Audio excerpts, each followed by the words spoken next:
Okay.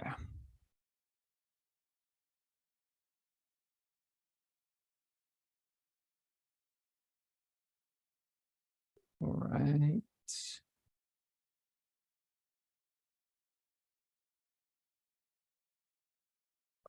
Welcome everyone that's joining in the live. I'm just finishing getting set up as always. Thank you for joining right on time. I'm just going to make sure all the things are working. And beautiful. All right, let's get started. Starting recording in 3, 2, and 1. Good morning, evening, afternoon, beautiful beings. Welcome back to the show. Welcome back to another loving, mystical, spiritual, mental conversation today from my heart to yours to give you some guidance, some insights, and to ideally and hopefully pull back the layers restricting health, alignment, and love within your heart space today. I have the pleasure to introduce a beautiful man who has so much knowledge and wisdom and insight to give you today. But as always, before I get to him and his gifts, I want to set the foundation for all the people watching live on LinkedIn, Facebook, and YouTube. Welcome. A reminder, if you have questions, comments today, please leave them in the comment section. I'm going to read out any questions and things that come up. Welcome, Jade. Welcome, Karen. I see you in the Facebook. If you get some value out of this chat today, please share this far and wide. If you're listening on the podcast, it really helps us expand the show. And you can also leave any questions or feedback, comments on Apple and Spotify in your reviews as well. That helps us reach more hearts. The powerful man that I have on the show today is the lovely Liam Nade.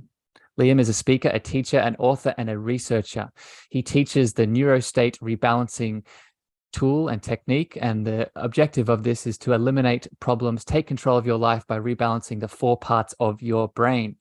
And that is what we're going to be talking about today. We're going to be talking about the secret knowledge and the knowing of the brain, universal intelligence activation, expressing the blueprint of who you actually are, control, power, fear, and a lot of tools and tips to lean into this powerful part of you.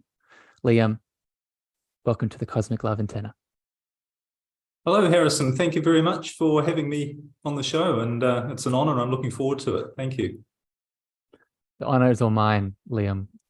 We have had the pleasure to, and we'll speak about this at the end of the chat, we've had the pleasure to connect in a retreat that we're holding together at the end of the year in November.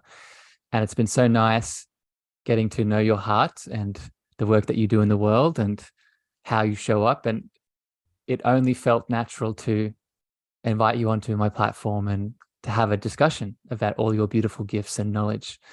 So let's start with that, Liam. Let's just dive and drive straight into the question at hand, because I know you have so much to speak on this, and then I'll ask questions along the way. Liam, what is this secret knowledge? What is this secret knowledge or knowing of the brain that people don't see? Well, I think the secret knowledge comes firstly from an awareness of something that I think most people have completely overlooked, and that is we actually live in a biological world.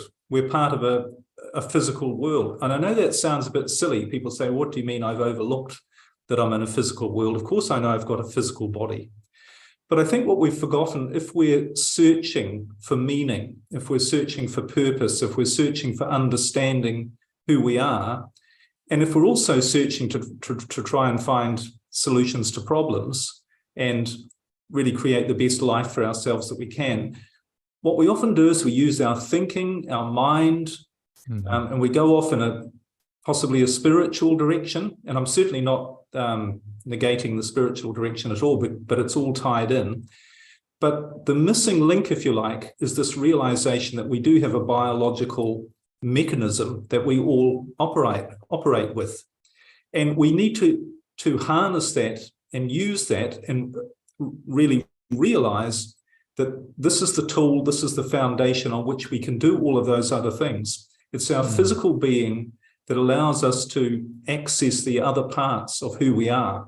Yeah. And also to understand who we are as well. So Liam, let me jump in here already, because for people that have tuned into my show for any amount of time,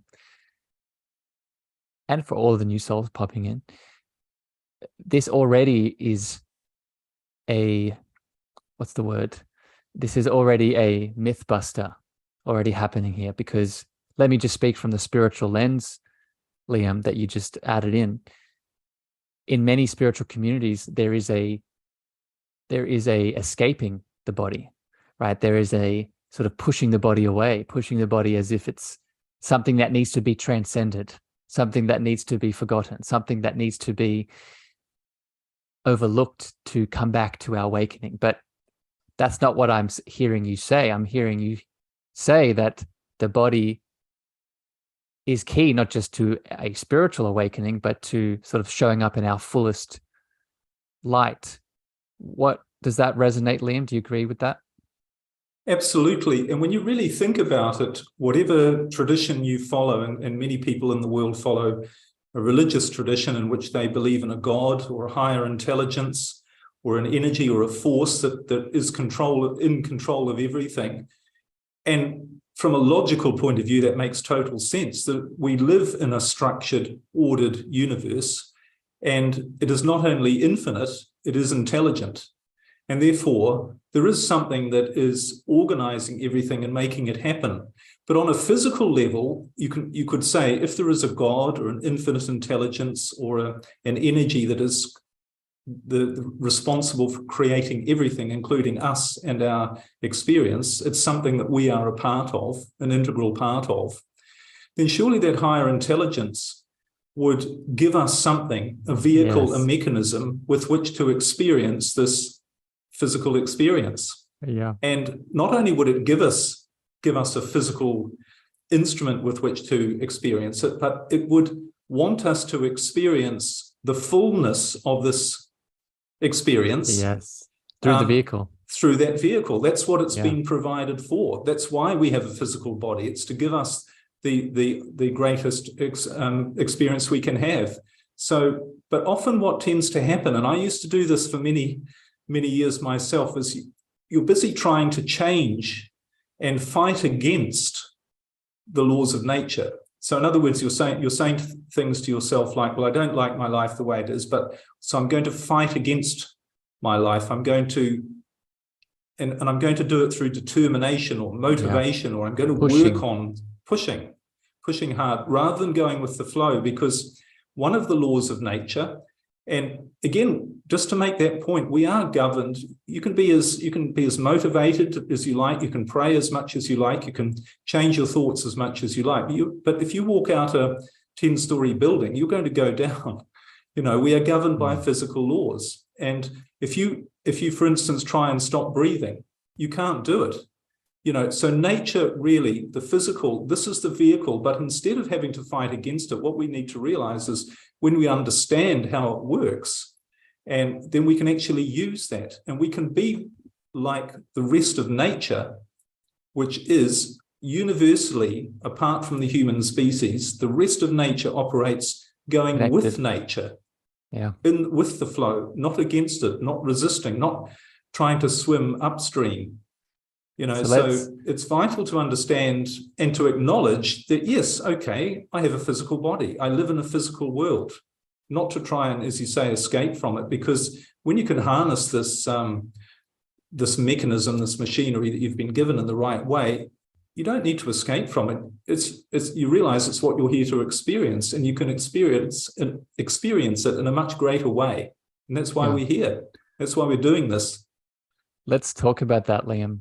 So firstly, thank you I can feel your excitement in this this knowledge that you express. And I just want to welcome all the beautiful souls joining in the Facebook chat. Welcome, Laurie. I see you down there. Welcome, Maureen, and all the wonderful beings popping in. Again, if you have questions today that pop up for you, for either myself or Liam, add it into the comment section and we'll make your voice a part of this chat. Liam, so much in what you just said resonates with my being. And I had the pleasure this week of releasing my first book. And in that book, for the people that have either read it or you're interested in getting it, there's a chapter I call the physical pillar, right? And I call it the physical pillar because in the metaphor that I use for this show, Liam, this is the cosmic love antenna, right? And I see us as that cosmic love antenna. We have that divine frequency of love that runs through us. But then like any antenna system, that frequency is impacted to the extent in which the physiological structure around the frequency is either strong and sturdy and vibrant and open to the flow, like you said, or it is impacted by choices that we're making that we're pushing against and causing that structure to fall away, right? So I guess where I want to take this now, Liam, is talking specifically about the brain here, okay? Because we could do many episodes speaking about different areas of the body, whether it's, you know, our sacral space, whether it's our root center, whether it's our stomach, right? All of these things for another conversation. But for you particularly, what I like about your work, Liam, is the understanding of the different, not just the different sections of the brain, but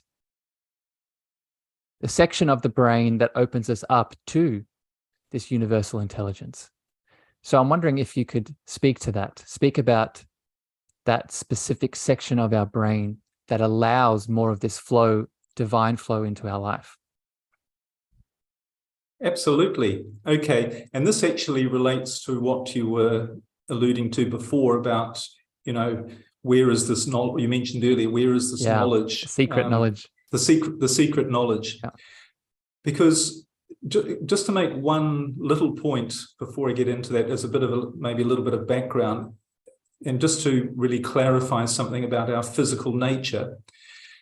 You know, if you accept that we are a part of nature and we're governed by natural laws, one of the most important laws, which very few people have heard of, they know about the law of gravity, they know about the law of opposites, you know, there's in, out, up, down, hot, cold, everything's opposite. They know about the law of frequency. But one of the laws that governs biology is what I call the law of thriving. And the law of thriving says that, and if you ask any biological scientist, he will tell you this is absolutely true, that the purpose of all biological life, the biological purpose, including our biological purpose, is to be the best that it can be so that it has the greatest chance for survival. That's what all biological life is wired, geared, directed to do, is to ensure that it's the best that it can be so that it has the greatest chance of surviving and continuing on with the survival of the species. And every living thing has been given a machine that enables it to do that. Just like you've been given a heart to ensure your blood pumps, you've been given a machine to ensure that you are the best that you can be, and that is your brain. And the brain is this mechanism which is almost infinitely powerful, designed specifically not just to make you survive, but to be the best that you can be, and therefore have the greatest chance for your survival.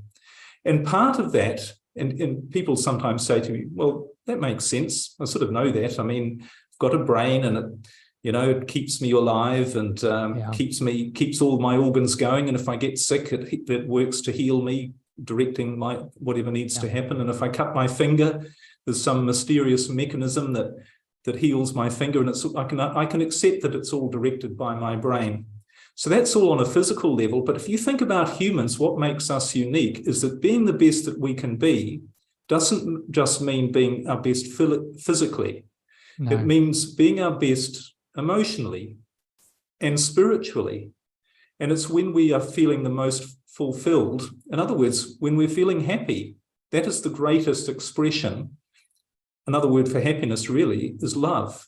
And we know that when we feel love, this outbursting of love and gratitude, we not only feel great, but we literally are on a physical, spiritual and mental level, being the best that we can be. That is the so in other words, the definition of you living your purpose is being the best that you can be, and it's expressed through your love, your gratitude, in the state of, it's sometimes been described as being in the flow or in the zone.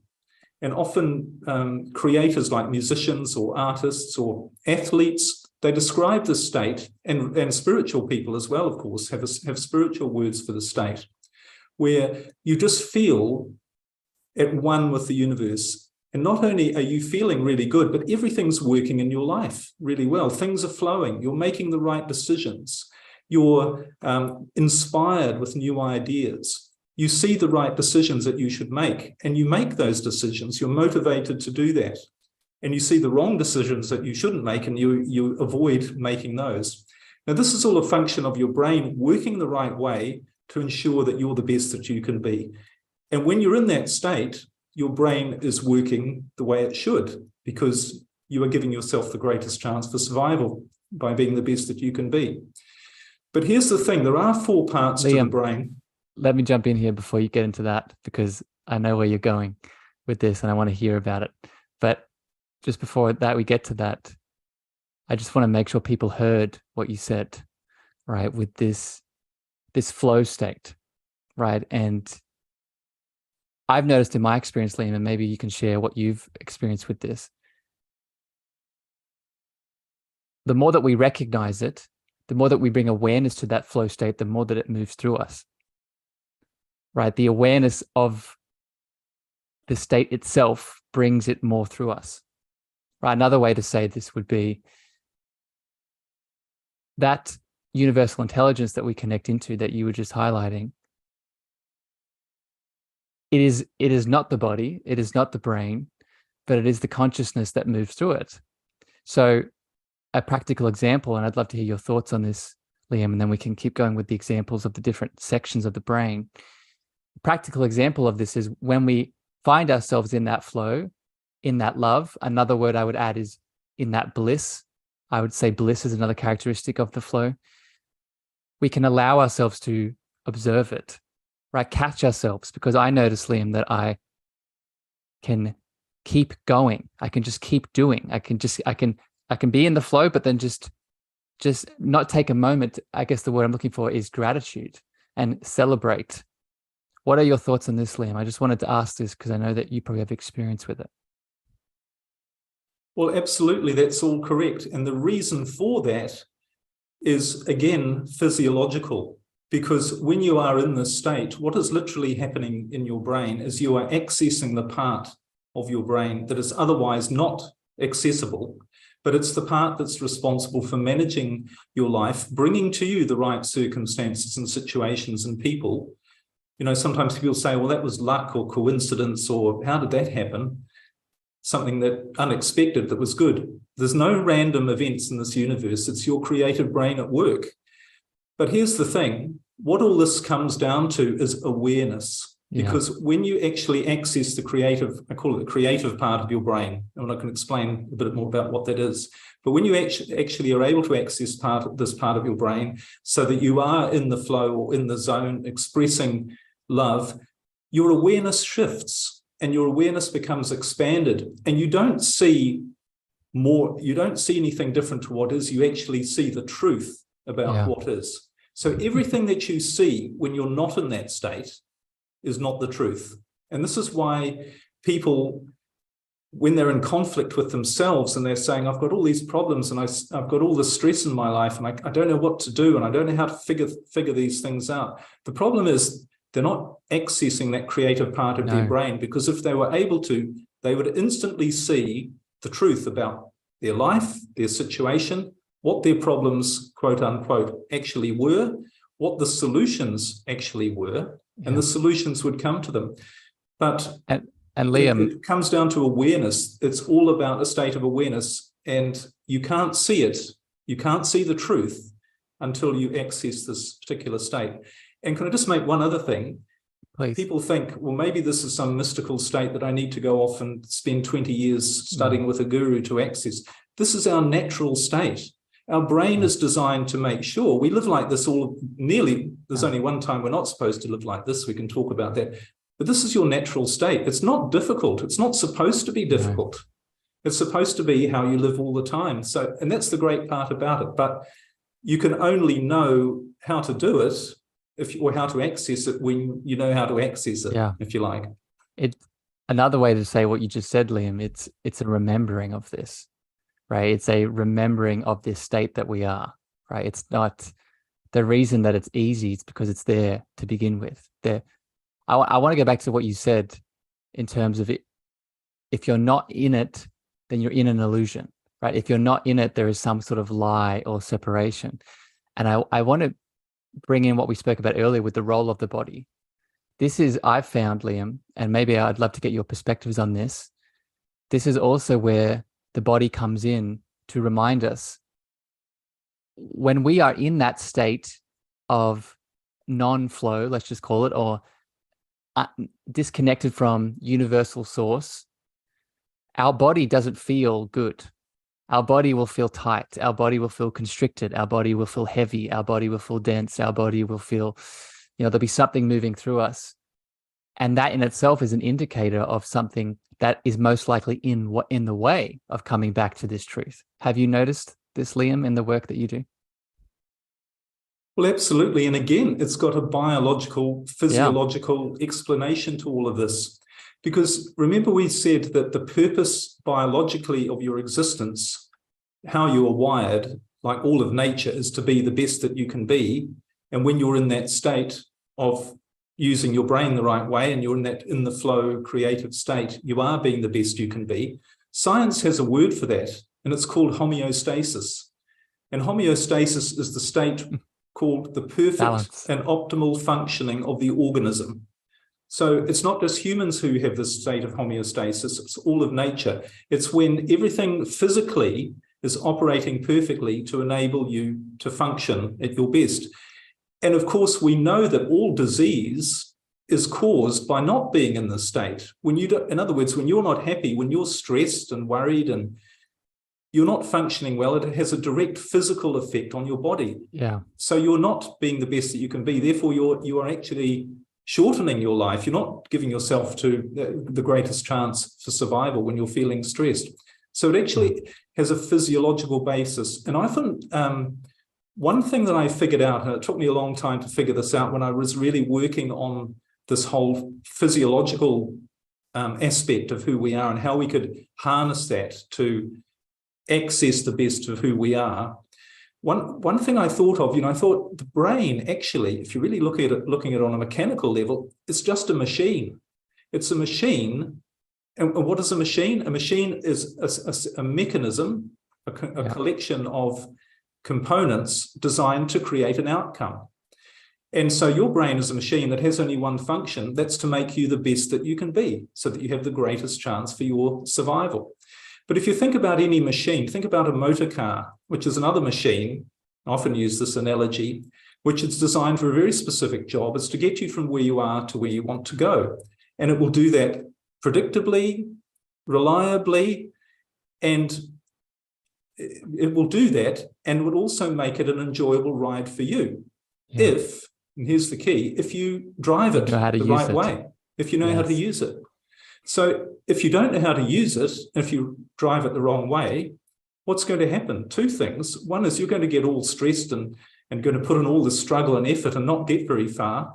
And the second thing is you're going to end up with problems, maybe to yourself, because if you were, for instance, trying to push a motor car along because you didn't realize that you just need to get in and steer it and use the accelerator and enjoy it. If you thought, well, I have to be out behind and push the thing along and put in all this effort, what's going to happen? You're not going to get anywhere, and you're going to have an unpleasant experience. You're going to harm yourself. So the great thing that I love sharing with people is once you understand that if you accept there's a biological function, that your brain is a machine that's designed to have you access all of the best of who you are and have the greatest awareness of who you are, and therefore have the greatest experience of who you are, all you need to do is firstly understand a little bit about how it works, like you would with a motor car. You wouldn't dream of getting in and saying, well, I'm just going to drive it without knowing anything about it. You'd have to learn a little bit about how it works. And secondly, once you do, then you just drive it the right way, and it's guaranteed to give you the result. That's what it's designed to do. Speaking of driving it the right way, that's where I want to go here next, Liam. And before we do, I just want to honor all the people popping into the chat. Welcome, Katie. I see you there, my lovely friend. I hope this is bringing value. Again, if you're watching this live, leave your comments, your questions, anything that's bubbling up around these topics. And this was really my intention for bringing on Liam. Within the spiritual community that I would classify myself within, I think the brain is very misunderstood. And I know in my experience, I've equated the mind and the brain together, which I wouldn't now. I would say the mind is a full human thing. It's a full body thing. But I think when we equate those two words together, mind and brain, we can overlook the mechanism that is the brain itself, that the brain doesn't create consciousness or doesn't create the connection to the one mind. It is the tool. It is the vehicle, as you said, the receptor that picks it up, and then we decide on how to drive it. Which leads me, Liam, into the next question I want to ask you. Many of us haven't learnt how to drive it. Many of us,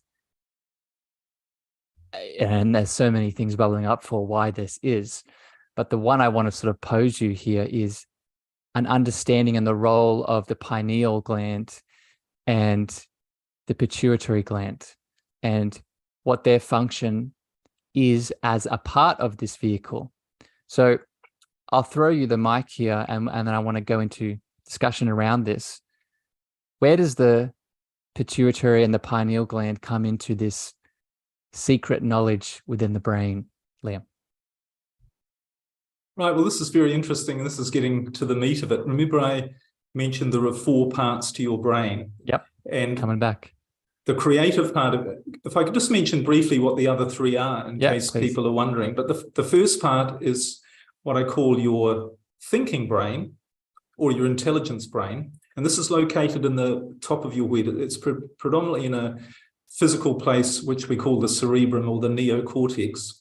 But the purpose of this part of your brain is to really store all of the information that you gather throughout your life, or knowledge. So everything that you experience through your 5 senses, everything you hear, smell, taste, touch, or see, all of your thoughts, this all comes in and gets stored in this part of your brain so that you can use it to identify things. You know, you can see a tree because you've seen a tree before, and you know it's not a fish, all that sort of stuff. And it enables you to communicate as well.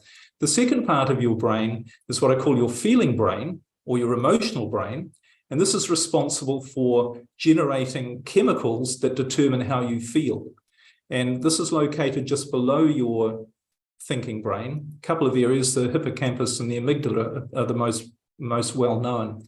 So these create chemicals, and we can talk a little bit about how this mechanism works and what determines the feelings that you have. But obviously there's a spectrum from feeling great, happy, loving, all the positive ones, to the, you know, feeling fear, stress, worry, and anxiety. The third part of your brain is what I call the survival brain, but it's at the back of the head, the base of the skull. This is connected to your limbic system too, correct? That's right, yeah. And I call it the survival brain because it functions with everything to do, or it's responsible for keeping you alive on a moment-by-moment basis.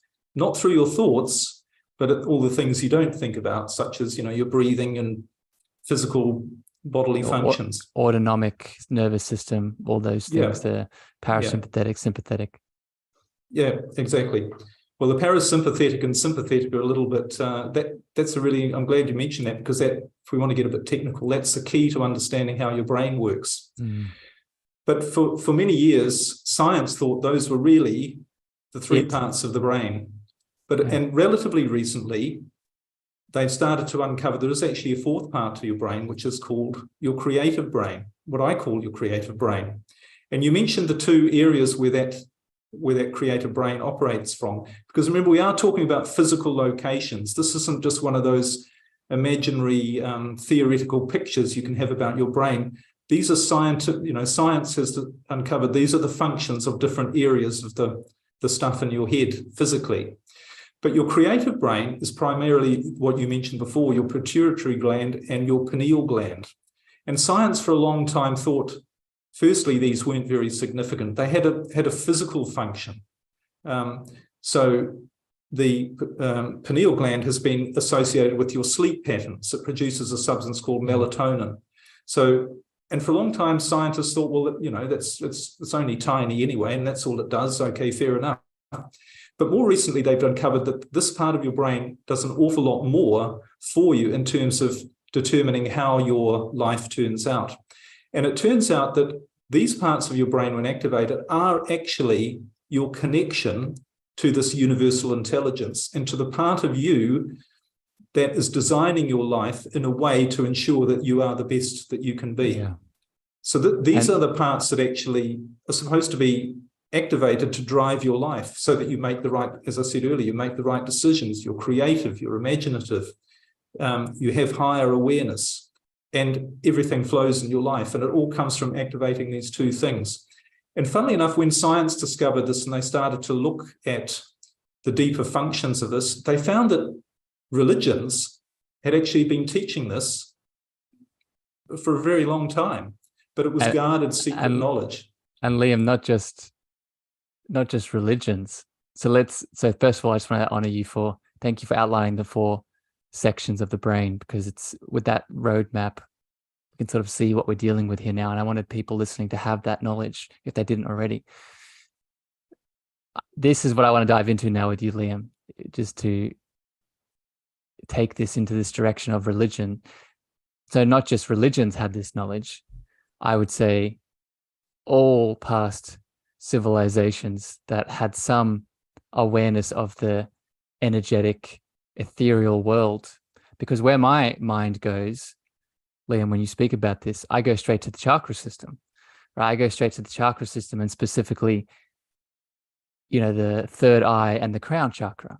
And both of those centers, if you look at, you know, TCM, traditional Chinese medicine, if you look at, you know, Buddhism, if you look at all the Eastern philosophies, they show intrinsically this opening of not just these physiological glands, but their link to the small self, which I would call the human, the physiology that we've been talking about today, the identity, and the oneness and the God source that we also simultaneously are. So I interrupted you, Liam. I want to keep hearing here about, I'm thinking where we can take this because there are many directions. I would like to hear you speak, Liam, on why has this been secret? Because it wasn't secret, and then it did become secret. So I'm wondering, Liam, if you could speak to, if this is the mechanism that opens up our connection to our power in many ways, why has this understanding around the brain and specifically these 2 glands been buried? Right. Well, I should also say, when I said religions, I was also about to say spiritual traditions as well. Because yes, obviously religion is a very narrow, or it's a narrower subset of spiritual traditions, if you like. Well, why has this knowledge not been widely known? Well, a couple of things. I think firstly, what tends to happen with, and without sounding too conspiratorial, yeah, that's right. What tends to happen in human societies when they get organized, and particularly if people aren't using their brain the right way, is that, and we could talk about the other part of the brain that causes this particular behavior, but it causes a particular type of behavior in humanity which is centered around controlling other people, establishing structures of power. That's right. And the way you do, because here's the fact of the matter, when somebody is in their creative state, being the best that they can be, you can't control them, because they are being controlled by their higher self, which is leading them to the right decisions, the right circumstances, the right experiences to ensure that they are having their best experience. And for everybody, that experience is unique. Because here's another little, if we could go off on a slight tangent here, about, which again relates to biology. But on a biological level, each of us is totally unique. And what makes us unique is that we have this stuff inside every cell of our being this chemical protein stuff, which we've probably heard of, called DNA. And simply put, what DNA is, it's a collection of instructions and materials which identifies the uniqueness of you. So everybody has a unique pattern. It's a blueprint of who you are. So in a very real sense, the purpose of your brain is to express what is contained in that blueprint of who you are to the greatest of its ability, to bring that out to the best, so to bring out the best of who you are. But so in that, you don't need other people involved in telling you what to do, or directing you, or telling you things like you're not good enough, or you need to do something different. When you're harnessing your brain the right way, your brain is going to make sure that all of the right things happen to give you the best life experience possible. So it's very important, if you have this knowledge, you know that if you want to create a structure where people are in control and you have power, you need to find a way to take that power away from other people so that you can direct it yourself. And the way you do that, of course, is by teaching them all this full stuff about how their brain works. And we can talk about that, all the misinformation that we've been given about who we are, but also about how our brain works. You don't want people to know that, because people will realize and express and operate from their own power. Yeah. There's another less conspiratorial explanation as well. And it's more of a, I hate the word evolution, but it's more of a how the human body physiologically is set up. And that is to say that there's only one, I'm not trying to sound rambly here, but there's only one time when you're not supposed to be in this wonderful creative state, feeling loving, being the best that you can be, contributing the most to the world and to yourself. There's only one time, and that's to deal with an immediate threat or a danger. Yeah. And one of the things that has to happen in that, or that might need to happen in that time, is you might need to get organized, and you might need to take instructions from other people. Because you can imagine if, in prehistoric times, you're a caveman or whatever, and a pack of lions is running towards the village. In that state, you need to get organized, and you need a leader, and you need everybody else somebody to say, right, everybody pick up your swords or pick up your spears and fight. And it needs to be organized. So in a very specific and limited way, there is a purpose to this part of your brain being open to being directed by other people. But that's all it's there for. But it's, if you like, the misuse of that, and I guess people who understand how this works are able to misuse that, not just to get people to do things that are good for the short-term things, to fight the lions, but to control people long-term and to get them to do things that they want them to do. Yeah. So Liam, that's probably the main reason, I think.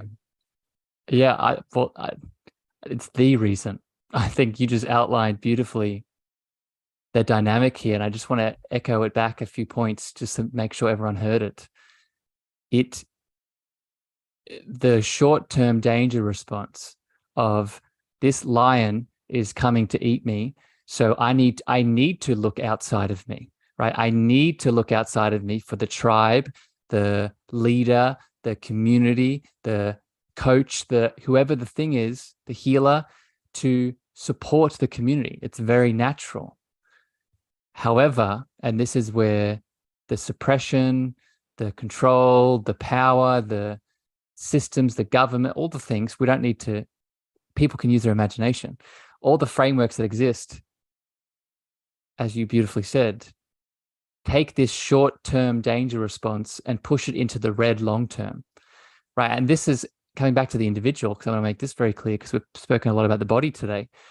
This is why a lot of people are sick, in my opinion. This is why a lot of people are in dis-ease, because they are in this chronic relinquishing of their power, right? They're in this chronic, my power is eternally outside of me, right? It is not inside of me. I am constantly looking out for the tiger, using this metaphor, and not remembering what I actually am.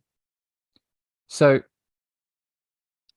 Liam, let's talk now about this, because this is when I tune into all the beautiful listeners that are here live on Facebook, on LinkedIn, YouTube, and listening to the podcast, all of this is wonderful. And I think we've outlined many blueprints, in your words, and structures to define some things here. But let's get practical. I want to share some tools of, let's use that example, right? Let's use the example of maybe I'm feeling like I'm being controlled by a person, by a group, by a government, by a religious organization, whatever it is.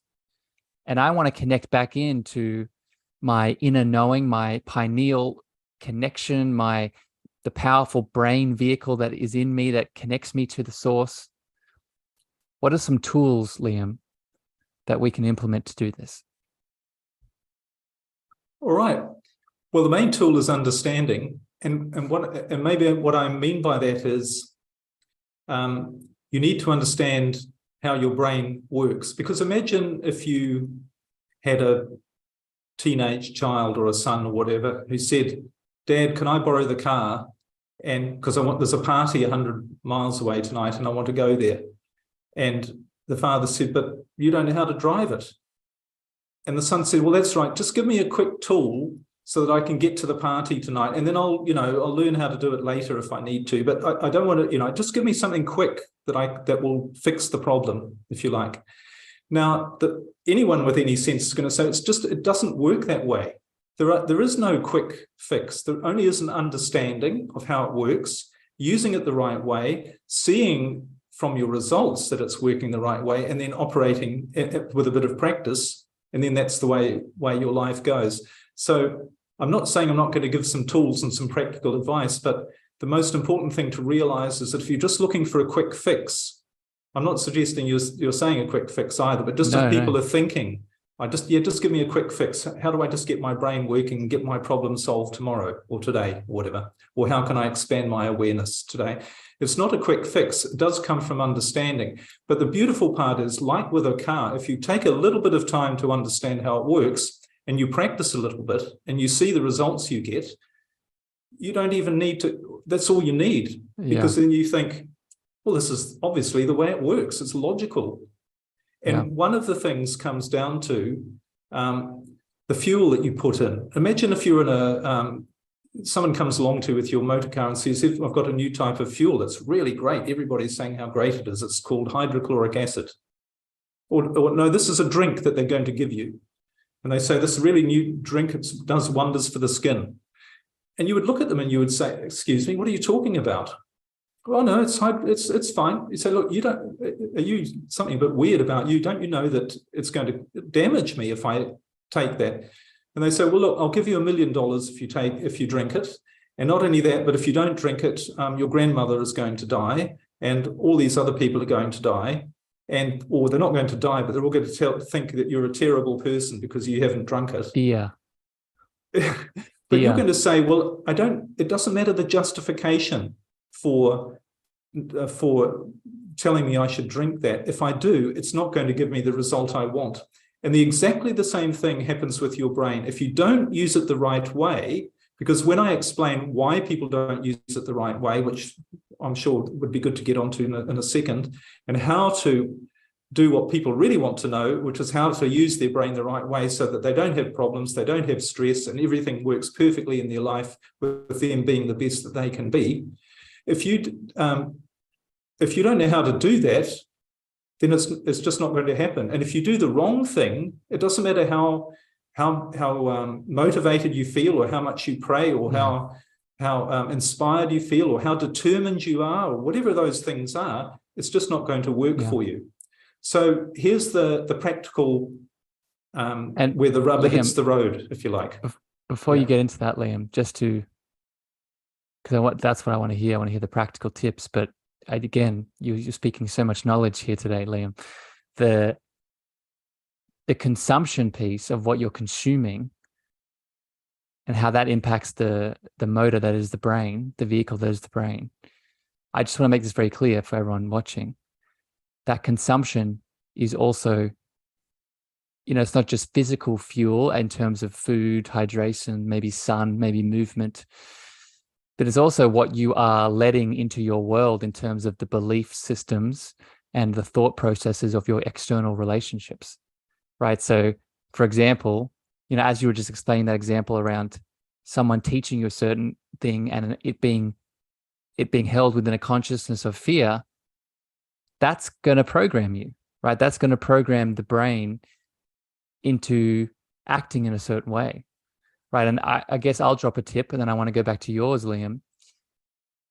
A very good way to be mindful of this is really observing what you are watching, right? So whether it be through social media, whether it be through the news, whether it be through books that you're reading, whether it be through courses that you're taking, treat the information that you're taking in as the quality of the food and the movement and the liquids that you're adding into that vehicle as well.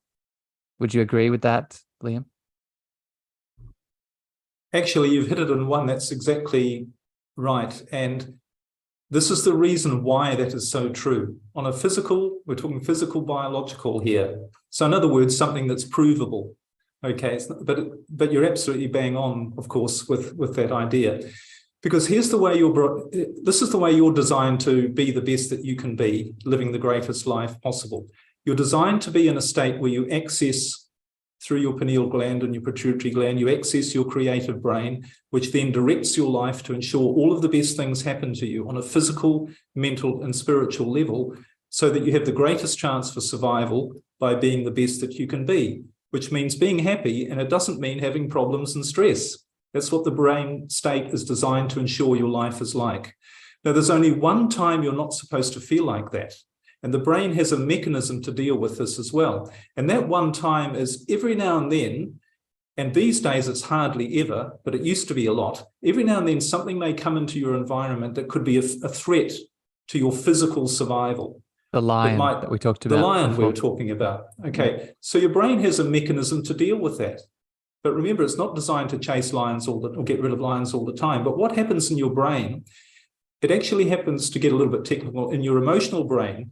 Your emotional brain has a part which is continuously evaluating in your environment whether what is around you is safe or dangerous. And if it says it's safe, it sends a chemical signal to the rest of your brain to say that it's safe by making you feel good. So it releases these chemicals, and which we sometimes call hormones or neurotransmitters. And you feel good, you feel happy, you feel great, you feel loving, creative, imaginative. And that's, of course, activating your creative brain so that everything good happens. But if your emotional brain identifies that there's something that's a threat to your survival, like a lion, it stops producing those chemicals, and it sends a different set of chemicals that create fear. Now, when you activate fear in your body, what actually happens is you activate something science calls the sympathetic nervous system. You mentioned this right at the beginning. Yeah. And what happens when the sympathetic nervous system is activated is all of the resources of your brain and body, energy resources, are directed to eliminate automatically, without you thinking. Remember, this isn't your thinking brain, automatically to deal with that threat or danger. And we call this sometimes the fight, flight, freeze mechanism. So with the lion, you find yourself reacting. Excuse me, you jump out of the way, or you run away, or you shout for help, or you get ready to fight. But this is all happening without you thinking. It's happening automatically.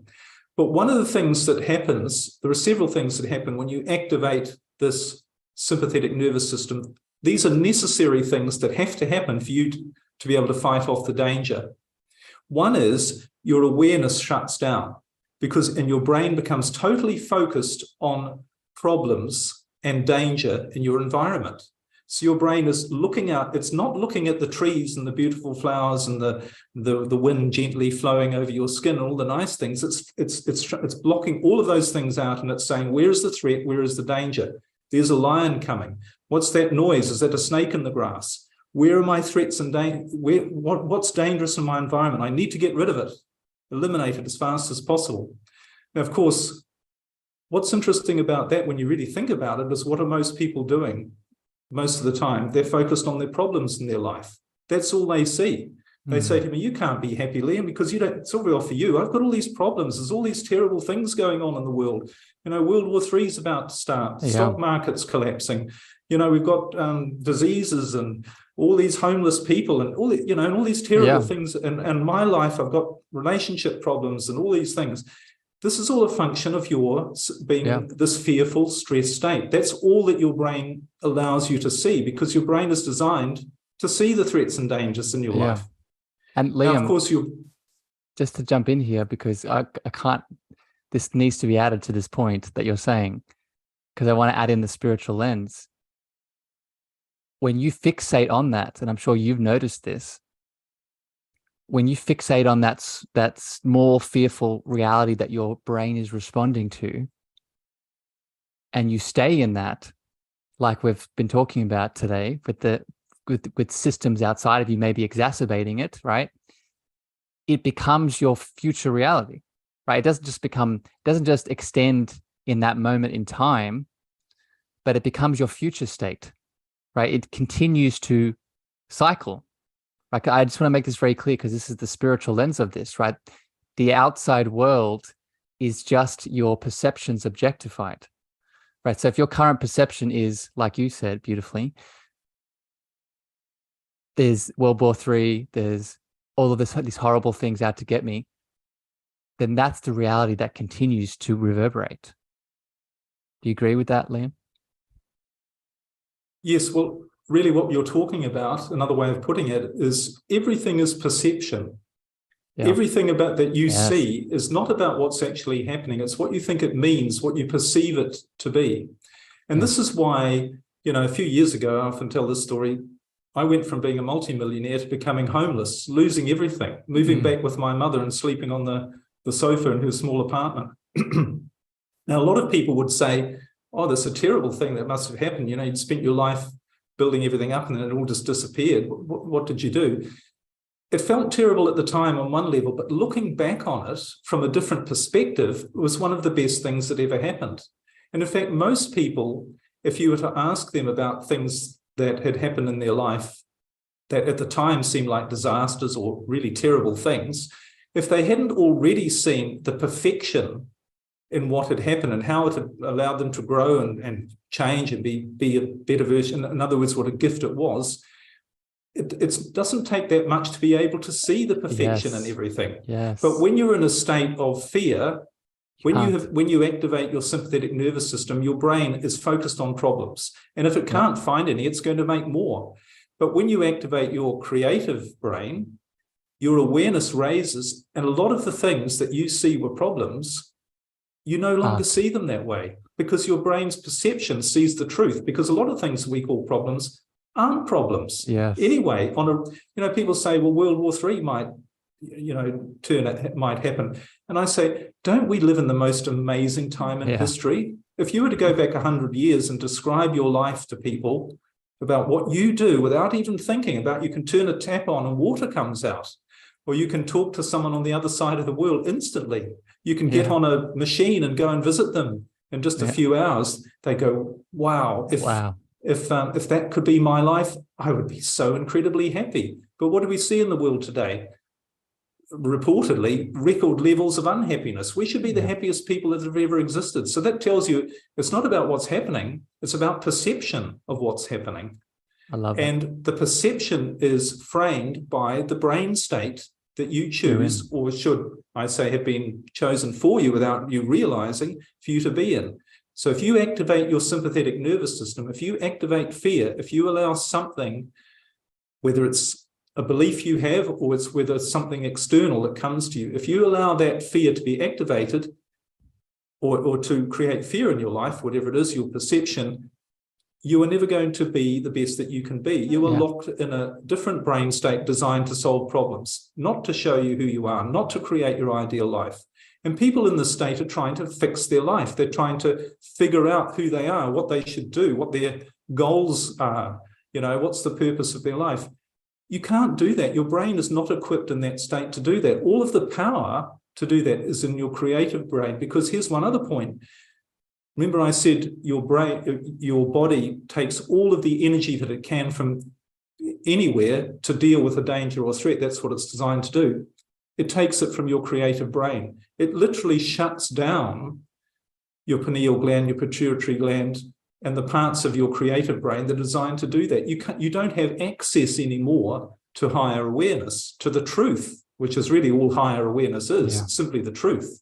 You don't have access to all your creative skills, your creative ability, and not just from a purely physical level, from an energy level, because the brain, redirects all of the energy that would otherwise be used for that.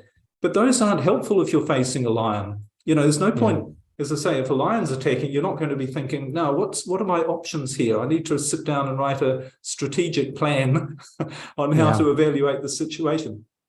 It's not designed to do that. And here's a really interesting thing. And people say, well, a couple of questions come out of that. One is, well, why, no one's ever told me about this. But in actual fact, what do most religions and spiritual traditions have at their heart? What's one of the core instructions, if you like, or messages? And that is, and I can use the Bible as an example, the Bible says more than 360 times, be not afraid. Those three words, be not afraid. Now, that's not an idea, it's an instruction. It says, don't be afraid. Fear is what activates the wrong part of your brain. It doesn't, and it blocks off the part of your brain that's there, that's been given to you by infinite intelligence or God, or whatever you want to call it, to ensure that you live your biological purpose, being the best that you can be. So you can't blame anybody else for the fact that you're not using it the right way. That's where that instruction comes down. The other, they talk about have faith, believe, and all those things, but they are all related to this idea that fear is the enemy. Fear unlocks. When you feel fear, despite your best of intentions or best efforts, you've activated the wrong part of your brain, and it's not going to help you, except when the lion's about to eat you. That's all it's there for. So, Liam, again, I want to thank you. It was beautiful. I was just listening and receiving all of these lessons, and I hope everyone that's tuning in, either live or on the podcast, is really writing down a lot of these notes here, because this is really why I wanted to have you on the show, because this knowledge isn't for Liam. It isn't for me. It is for all of us, right? This is why I'm so happy that you highlighted that awareness and understanding is the tool, right? If we know all this, then we can make better choices. And let me add an extra lens here, and Liam, we only have a little bit more time, so I want to get in a few more questions before we have to close up. But I would assert one of the other reasons that fear and do not be afraid is in the Bible and religious texts so much is fear holds the role of both being helping us. I'm trying to think of how to word this correctly. Fear adds in the separation, right? Like we've been saying, adds in the resistance, adds in the illusion, adds in the pain, especially if it's exacerbated. However, we must move through it, right? The issue here is not the fear itself, right? As we've highlighted a couple of times today, we want that fear to be there when we're being attacked by the lion. The issue is when we are prolonged, when we've become the fear, when the fear is our identity or the fear sustains itself throughout our life. So it's applying the tools, applying the awareness, applying the understanding to alchemize the fear back into our natural state, right? And again, we could have many names for that natural state. Liam, we are coming together at the end of the year in a beautiful experience that I've had the beautiful Brian on the show. I've had Roxanne, who is hosting this experience. It is the Illumination Retreat. And you will be there teaching and talking all about this. And I guess what I'd like to hear, Liam, as we wrap up, and before I get to my last question, is for someone that's interested in joining us, and I've actually had a couple of questions come in today, so this is perfect timing. When they're coming to this experience to illuminate their soul, what are some of the tools and the teachings and the loving Liam essence that you will be bringing to this experience? I'm glad you mentioned the retreat. I think it's going to be an amazing opportunity for for everybody involved to do something that truly will make a big transformation in their life. And what I'm hoping to bring, excuse me, to the experience is well, not primarily, but a major aspect of what I want to help people with is understanding. I mentioned this machine of how your brain is a machine and how it works. And what I would like people to go away with, and I know they will go away with, is a realization of who they really are. Because here's the thing, when you talk about fear, and I'll be working with people a lot on fear. But the reality is, you mentioned just a moment ago about transforming through fear or working through fear and all those sorts of things. And I agree. But here's the thing that's really puzzling. Why are we afraid of anything?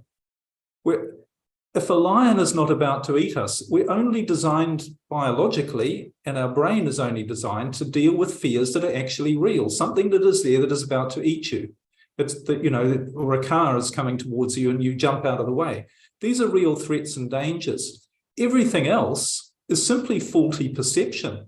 That we've somehow, our brain has got to a place, and it's through programming, everything we've been exposed to all our life, all of these ideas about who we are, which are all wrong, that we're some limited, helpless victim of circumstances, that somebody else has to come along and tell us what to do, whether it's our parents, our teachers, the police, the government, whoever it is. We've all been, if you like, our brain has become wired the wrong way or filled with these ideas to say that the world is a dangerous place, because what's actually happening on a physical level is, if you're feeling stressed, worried, and anxious, is your brain is telling you there's something in your environment, there's a threat to your survival. And most of the time there isn't. The stock market crashing, or your husband leaving you, or you losing your job. Those aren't actually threats to your survival. And all of those things could be the best thing that ever happened to you from a different perspective and from a view of hindsight. So what's really important, and what I'm really keen on sharing with people, is the ability to show your brain that most of what you think is, that most of what your brain has been programmed, conditioned to think is dangerous, is simply an imaginary fear. And this is what I do with neurostate rebalancing, which is a process which helps your brain see the difference between real fear. Because of course you want to feel fear when there's a real threat, when a car is coming towards you, or someone raises their fist at you, or no lions about that I know of these days. You want to have that mechanism there, but that's all it's there for. You want to train your brain, or rebalance your brain, to see the difference between real fears, which don't happen very often at all these days, and imaginary fear. And when you can do that, then that's how you really start to live with your creative brain activated, because you're only snapping out of that when something real shows up in your life that you need to be afraid of. And that's really helping people do that, is at the core of what I'm going to be teaching at the retreat. It's what the core of what I teach in general. Beautiful. Yeah. I'm excited, Liam, for a few reasons, and I want to share these as we wrap up here.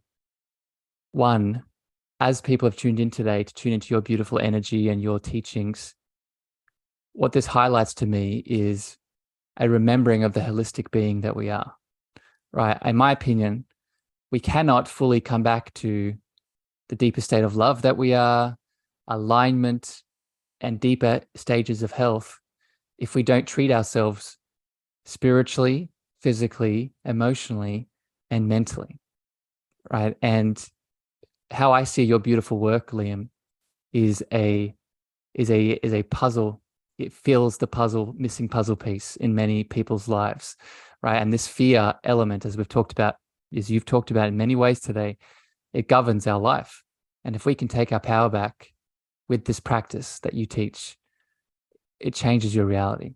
So I'm excited to receive it. I'm excited to hold space with you. I'm excited to see how our energies like have today have come together, but in the 3D form. I'd encourage people to reach out to me or to Liam to learn more about the retreat, or go to theilluminationretreat.com. Liam, any other details that you want? I have one more question to finish, but before we get to that, if people want to connect to you, if they want to find out more about the retreat, where is the best place they can go?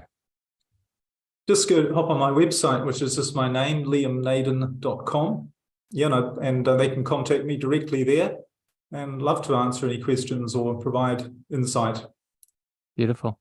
And I'll add for all the people tuning into the podcast and live here on Facebook and LinkedIn and YouTube, I will put it in the show notes of the player. So you can click on Liam's link and go straight to that as well.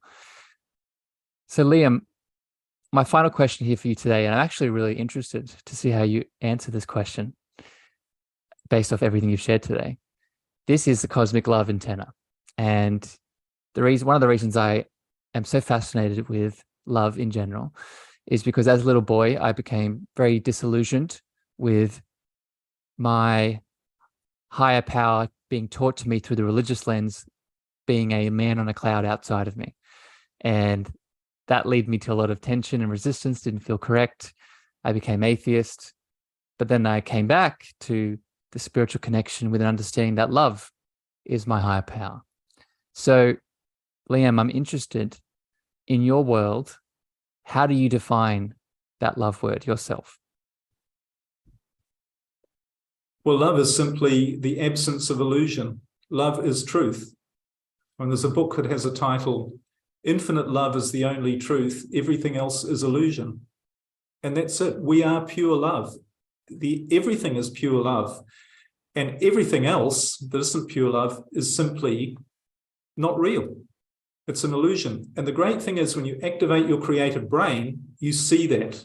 You see that as the truth. You don't just see it, you know it. You know it on every level. So this is why it's so important to be able to allow yourself to activate this connection, this tool that you have to see the truth, which is that infinite love is all there is. Beautifully said, Liam. And it's, just a personal reflection as you shared that.